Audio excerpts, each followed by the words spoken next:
Hello friend, કેમ છો બધા? જય Shri Krishna. Welcome to our new blog. જો આજે છે ને આપણે ભટુરે બનાવવાના છે, તો આપણે આજે ભટુરેની રેસીપી આપીશું. તો ચાલો જોઈએ. આ મેંદાનો લોટ છે, જે મેં ચાળીને લઈ લીધો છે. હવે આપણે એમાં બધું ઉમેરશું. આપણે પહેલાં દહીં નાખીશું.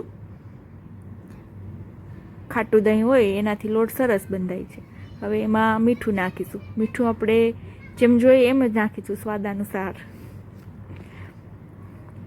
પછી આપણે મોણ માટે તેલ લઈ લઈશું. થોડું તેલ ઉમેરી દઈશું. અને હા, તમે ચપટી સોડા પણ ઉમેરી શકો છો જો તમારે નાખવો હોય તો. મેં નથી નાખ્યા. સોડા નાખવાથી સરસ થાય છે, પણ મેં નથી નાખ્યા. ચાલો, હવે આપણે એમાં થોડો રવો નાખી દઈએ છીએ. તમે જેટલો મેંદો લો છો એમાં તમે 1 થી 2 મુઠ્ઠી રવો નાખી શકો છો. બસ હવે આ બધું આપણે મિક્સ કરી અને લોટ બાંધી લઈશું. લોટ બાંધવા માટે આપણે ગરમ પાણીનો ઉપયોગ કરીશું. જે થોડું એવું હતપ હોય એવું ગરમ પાણી લેશું. મેં તો નળમાંથી ડાયરેક્ટ લીધું છે, કેમ કે અત્યારે ઉનાળો છે તો નળમાં મસ્ત ગરમ પાણી આવે છે. ગરમ પાણી હતપ હોય એવું લઈને આપણે એને લોટ બાંધી લેશું. લોટ બહુ કઠણ નથી બાંધવાનો, નરમ રાખવાનો છે. જેમ નરમ હશે એમ ભટુરે મસ્ત બનશે. ચાલો, હવે આપણો લોટ બંધાઈને તૈયાર થઈ ગયો છે મસ્ત. હવે આપણે એને તેલવાળો કરી અને 2 કલાક માટે મૂકી દઈશું. આપણે એમાં તેલ લગાવશું. તેલ લગાવીને પછી આપણે એને રાખશું થોડી વાર માટે, 2 કલાક માટે. તેલ લગાવવાથી લોટ ઉપરથી સુકાઈ નથી જતો અને કૂણો એવો રહે છે. જોકે મેંદાનો લોટ તો કૂણો જ રહે, પણ તેલ લગાવી દઈએ એટલે આમ સોફ્ટ રહે, ઉપરથી સુકાય નહીં એમ. અને તેલ અંદર ઉતરી જાય તો લોટ પણ સરસ થઈ જાય ફૂલીને પછી. એટલે હવે તેલ લગાવી અને પછી આપણે એને ઢાંકીને મૂકી દઈશું. બસ આમ લોટ મસળી નાખવાનો. હવે એને આપણે ઢાંકીને મૂકી દઈશું. 2 કલાક માટે રેસ્ટ આપી દઈશું. પછી જો 2 કલાક પછી કેવો મસ્ત લોટ થઈ ગયો છે. હવે આપણે એના છે ને લુવા વાળી લઈશું. લુવા વાળી અને મૂકી દઈશું. એને પણ આપણે 10 થી 15 મિનિટ માટે રેસ્ટ આપવાનો હોય છે. એટલે લુવા વાળી ને મૂકી દેવાના.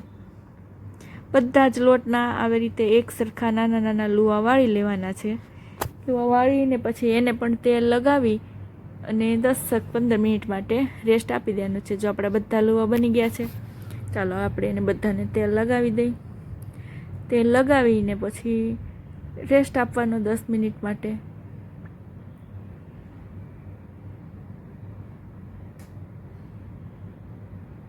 ચાલો, હવે આપણે એને ઢાંકી મૂકી દઈશું. 10 મિનિટ પછી આપણે જો 10 મિનિટ થઈ ગઈ. હવે મેં આ પનીર લીધું છે. આપણે નાનમાં પનીરનું ફિલઅપ કરશું. પનીર ખમણો એટલે તમને થોડું આમ ભીનું હોય એટલે લોંદા જેવું લાગે. એમાં થોડોક કોર્નફ્લોર એડ કરી દો ને એટલે આમ થોડું થોડું છૂટું પડી જાય. એનાથી પછી નાન ચોંટી ના જાય, પેલું ભટુરે ચોંટી ના જાય. હા, થોડોક કોર્નફ્લોર અને આપણે થોડું એવું મીઠું એડ કરશું, કેમ કે પનીરમાં તો કંઈ ટેસ્ટ હોતો નથી. બસ મીઠું એડ કરે એટલે થોડું સારું લાગે. અને જો તમને તીખું ખાવું હોય, ભટુરે તીખું જોઈતું હોય તો તમે એમાં થોડું લાલ મરચું પણ એડ કરી શકો છો, જેનાથી આમ અંદરનું ફિલઅપ સારું દેખાય અને આમ ટેસ્ટ પણ સારો આવે. બસ આ બધું મિક્સ કરી અને ચાલો આપણે લુવામાં ભરી દઈશું. એનું ફિલઅપ કરી દઈશું. એક લુવો લઈ તેને હાથથી ગોળ ગોળ મસળી મસ્ત. પછી આપણે એમાં પનીર ભરી દઈશું. લુવાને હાથથી જ પોળો કરવાનો છે. આપણે વેણું યુઝ જ નથી કરવાનું. વેણાનો અહીંયા કાંઈ ઉપયોગ જ નથી. જો હાથથી જ ફેલાવાનો છે લુવાને. આપણે એની કોર પતલી કરી દેવાની છે. કોર એકદમ પતલી પતલી કરીને પછી વચ્ચે બધું ફિલઅપ કરવાનું છે. વચ્ચે આપણે 1 ચમચી પનીર નાખશું અને 1 ચમચી ધાણા નાખી દઈશું. પછી હવે એને આપણે પાછો લુવો પેક કરી દઈશું.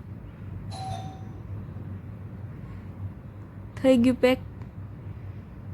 બસ પછી આને ગોળ પાછો સરખોથી ગોળ વાળી અને આપણે એને પાછું થોડી વાર માટે રેસ્ટ આપી દઈશું. આમાં રેસ્ટ બહુ આપવો પડે છે. બસ એના ઉપર તેલ લગાવી દઈશું ને આવી રીતે આપણે બધા લુવાને કમ્પ્લેટ ભરી લેશું. જો થઈ ગયા આપણા બધા લુવા રેડી થઈ ગયા છે. હવે આપણે એને પાછું ઢાંકી 10 થી 15 મિનિટ માટે રેસ્ટ આપી દઈશું. ચાલો મૂકી દઈએ. થઈ ગઈ છે આપણી 10 થી 15 મિનિટ. આપણે એક લુવો લઈ લીધો છે અને એને આપણે હાથથી જ પોળો કરવાનો છે. આપણે વેલણનો યુઝ કરવાનો જ નથી આમાં.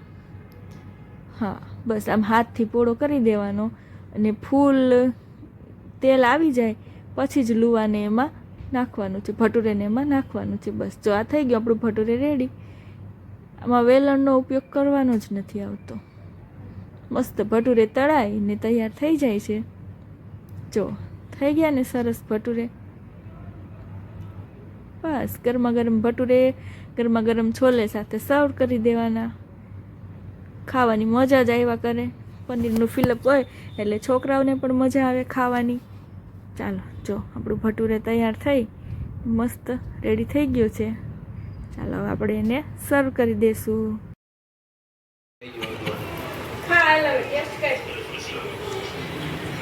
મૈનભાઈ ભટુરે કેવા લાગ્યા?